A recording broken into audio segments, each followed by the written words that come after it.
Welcome to Awake Afrique, hosted by your humble Prudence Arise and Shine. In the studio with me today, I'll be bringing a community leader, someone who has served in diaspora. This show is to encourage the Africans in diaspora and bring you the latest things that are happening in Africa to our fellow diasporans here in the United States of America.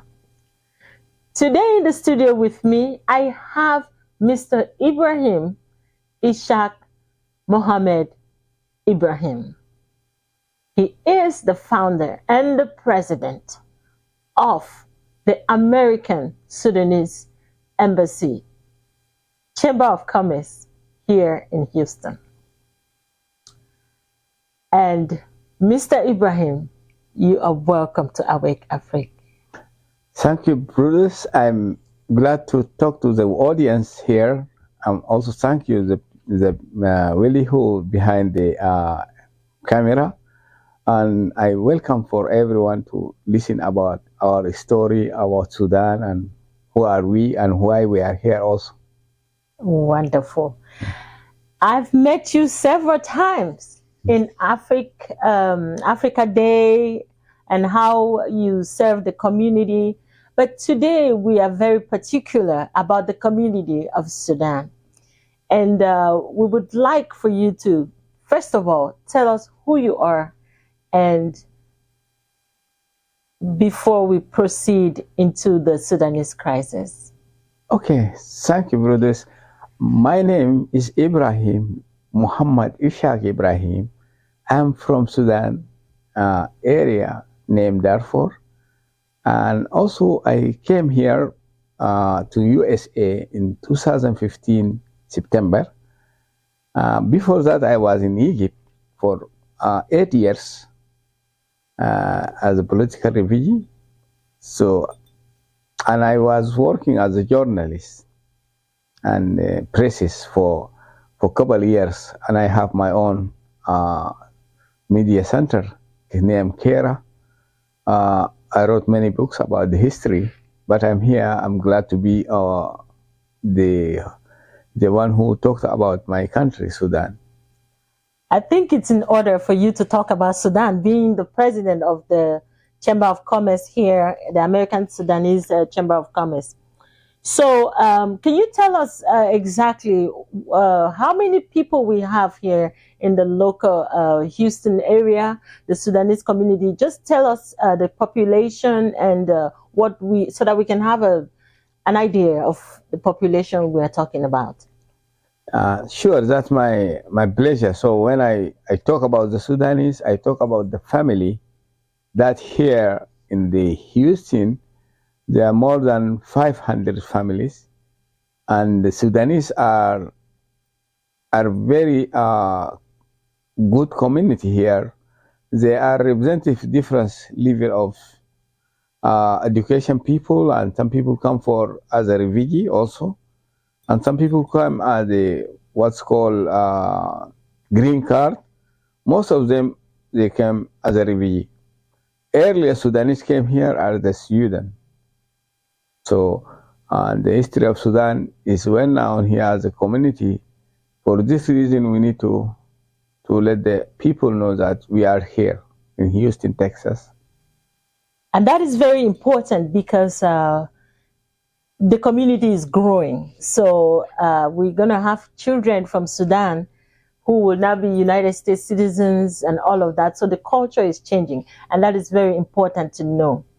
So we talked about the Sudanese. We're here because there's the crisis currently going on in Sudan. And I would like for you to explain to us what is going on in Sudan. What is the crisis? What is happening in Sudan, sir? Yes, sure. These days, the media main issue is Sudan. All over if you turn on the TV, all over the channels, you see the Sudan is a current situation. And what's going on in Sudan is like there's some war between two generals who rule the Sudan. before this struggling comes, they are all both in one party. Unfortunately, they use their power to destroy themselves. And at the same time, they destroy the country, they destroy the people. And we have now more than 100 days since this crisis started in Sudan, the war. And it shows us very bad picture that's happened in Sudan. The people left, more than 20 million left the capital of Khartoum. And they went to the Egypt, to Saudi Arabia, to Ethiopia, also south of Sudan. Most of them, they cross the border on Chad. And so in maybe 1 month, they cross 100,000 to Chad. And that's a lot of people, you know, they are going on feet, young women, kids, elder, and they're suffering. And, you know, the problem is between two groups. Is RSF. This is a militia group. It's belong to Arab, and also the government is a military, the main military government. So at the beginning, the government created this militia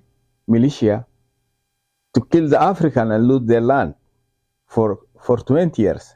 They accused genocide all over the world. You know that genocide happened to some area like Darfur. I'm from Darfur. And when I was in 2003, I was a witness of what's going on there. I made documentary about the issue in Darfur and became witness in the International Criminal Court of what happened there.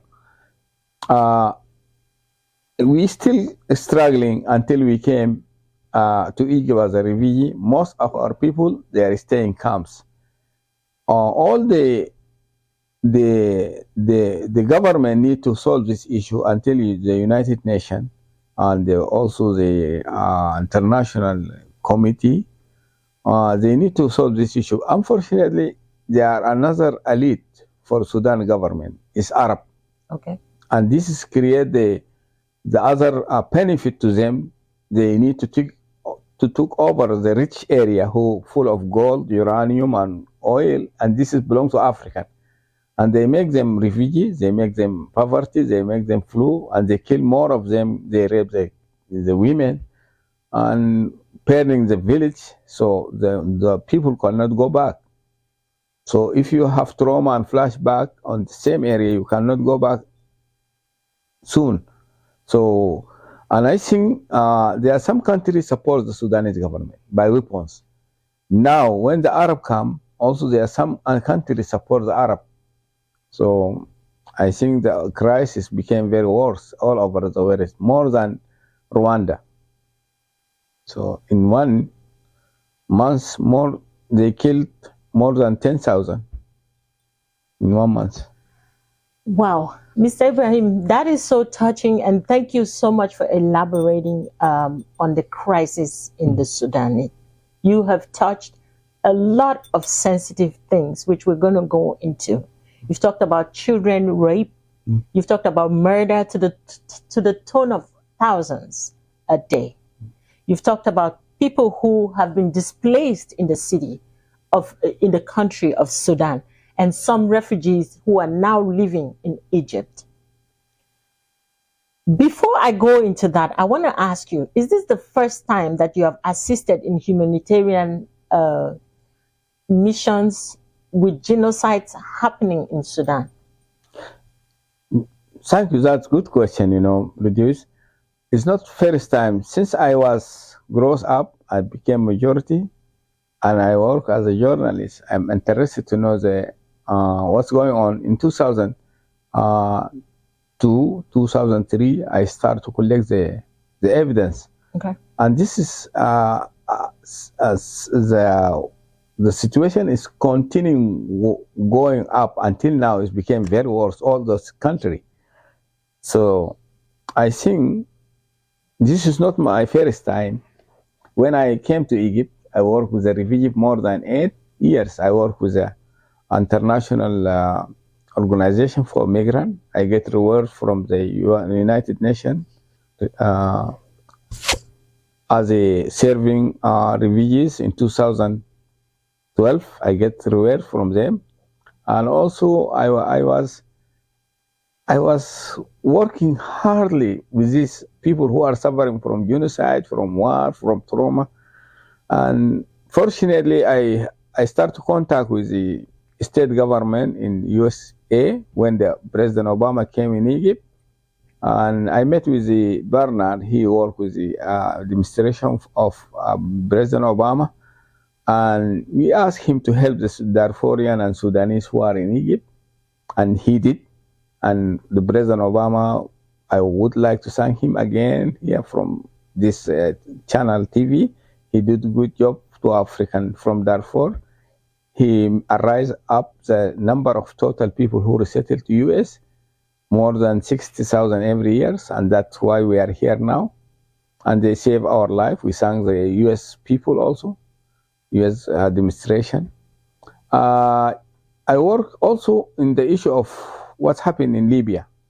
So most people come to Egypt when the crisis rise up in Libya in 2013. After that, also the crisis started in Syria at the same time.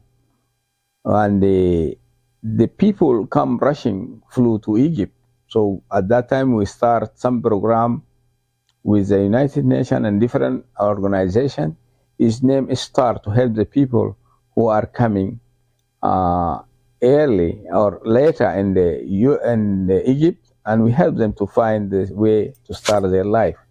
So in my heart, I'm very happy to help the people. So just now when I came here, second time the situation going worse, I said, let us talk to my friend, to my colleague who are interested to help the Sudanese people to start Sudan relief, Sudan emergency relief, to help the Sudanese who are suffering on the border of Egypt, on the border of south of Sudan, in Chad, in Ethiopia. A lot of people, they didn't have to eat, as if they didn't have medicine, and the hospital is out of service, most hospital in Sudan.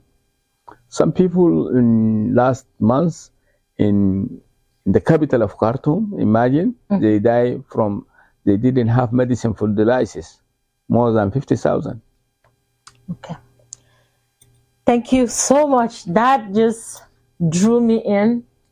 And we're going to take a break, and then we'll be right back to talk about the situation on ground and how the diasporans can put their initiative together to support the community of Sudan. We are one Africa, lifting Africa, rise up. I love my Africa, rise up, beautiful Africa, rise up.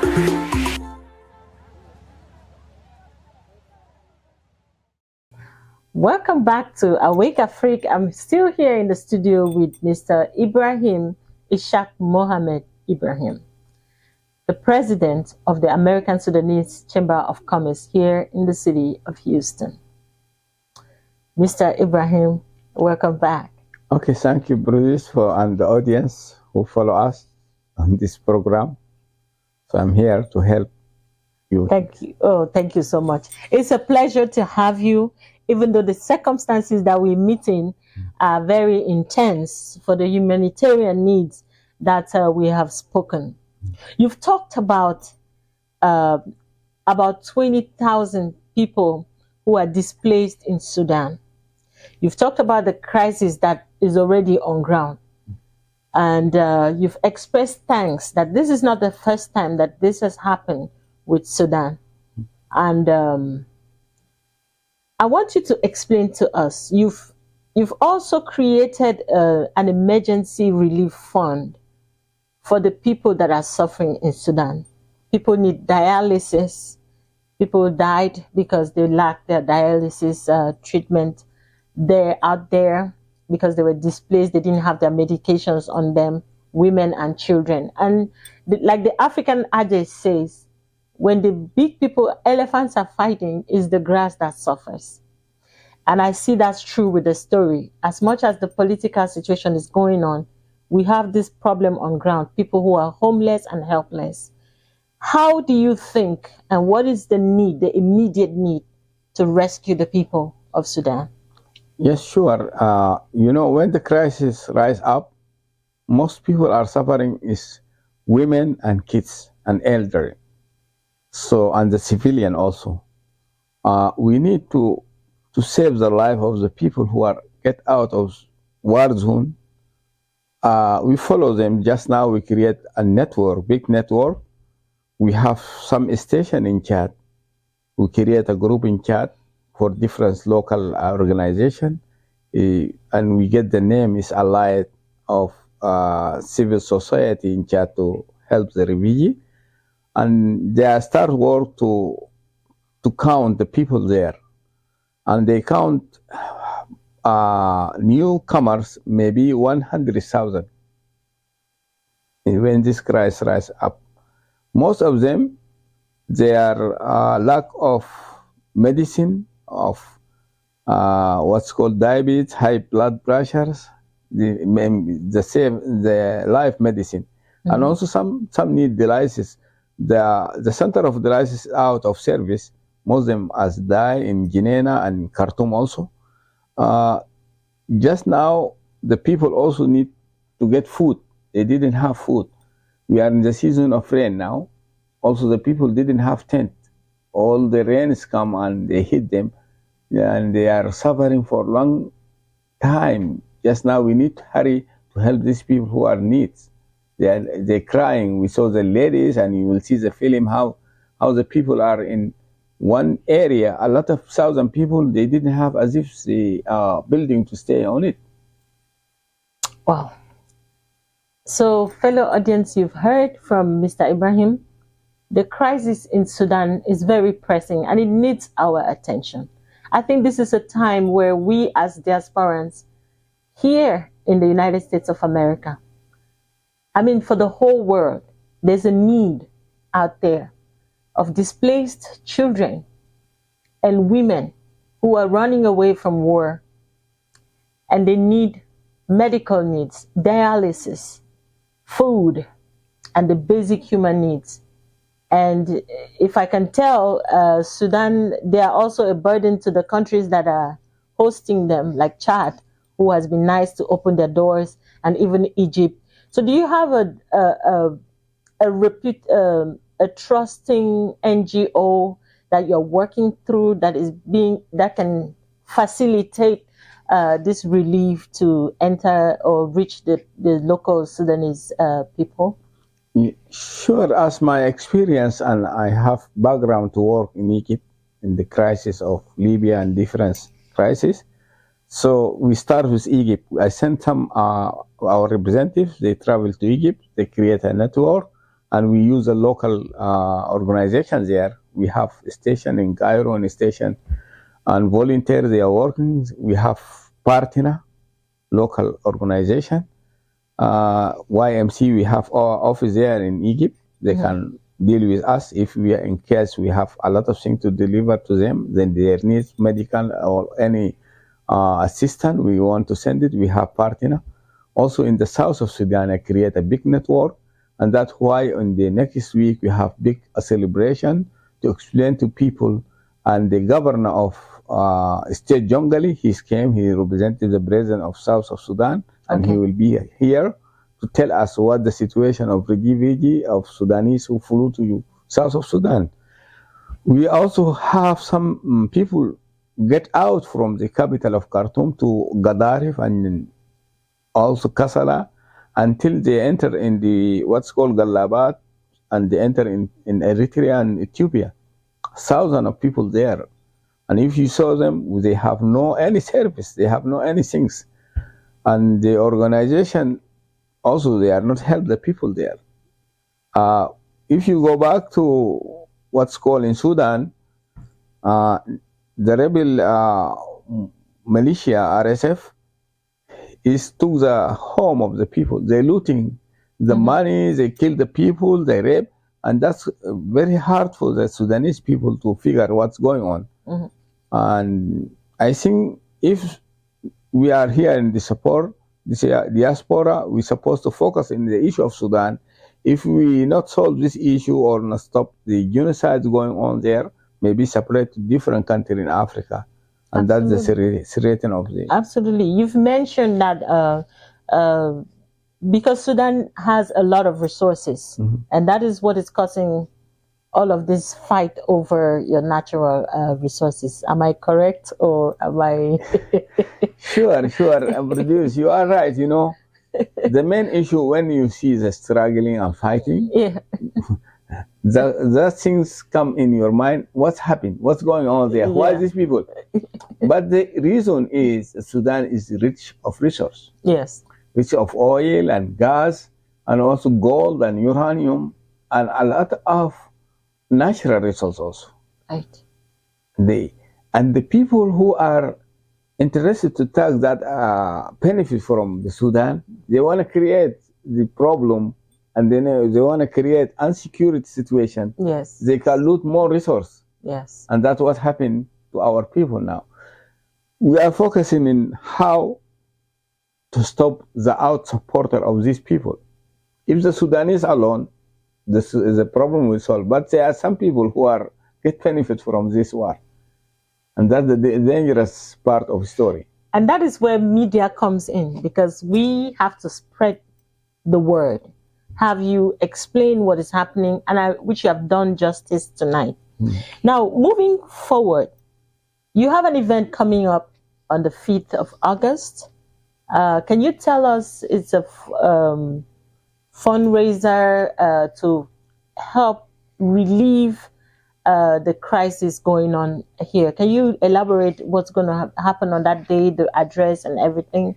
Oh wow, yeah. It's just now we say to keep quiet. Let us do something to our people. Let us call to the people who have good heart to look out of themselves, to have needs to help the African people. And that is good things. For this reason, we make announcement to have an event on August 5th from 6 to 10. And the area is near here by Hillcroft by Harwin. It's big hall. It's named Shannon. And it took maybe 300 ghosts there or more. We have dinner. We have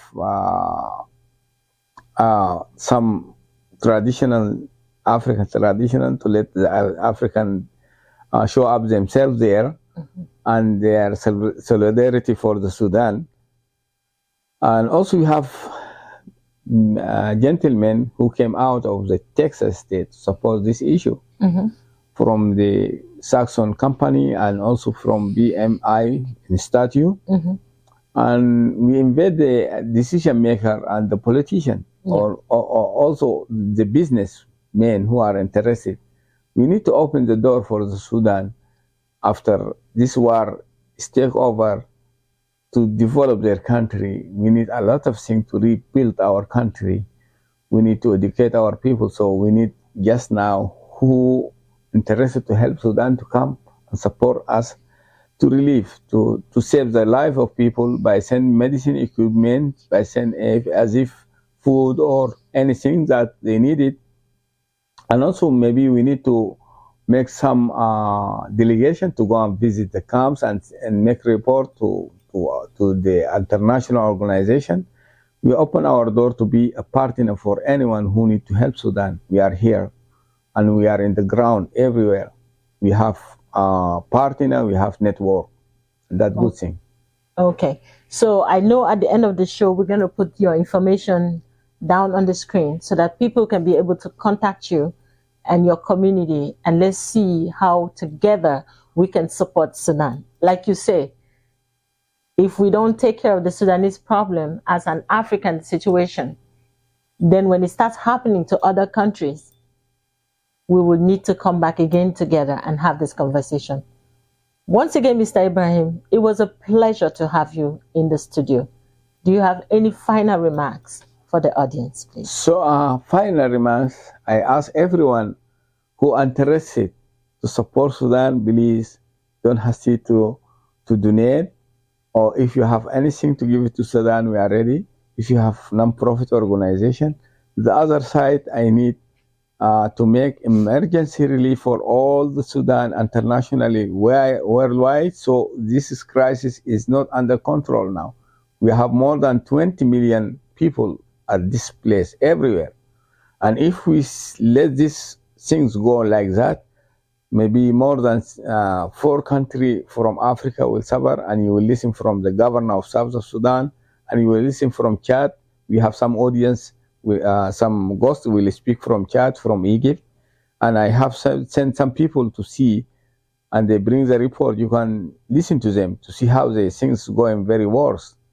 So thank you at the end of Brudis and his colleague Willie to host me today in this channel, African Center channel. I'm happy to be here. And if you need my contact, you can find it online with the channel. Thank you so much. Thank you so much. Once again, ladies and gentlemen, we've come to the end of this presentation or show. This is Awake Afrique once again, and we have listened to Mr. Ibrahim talk about the genocide in the Sudan. This is a time where your help is needed.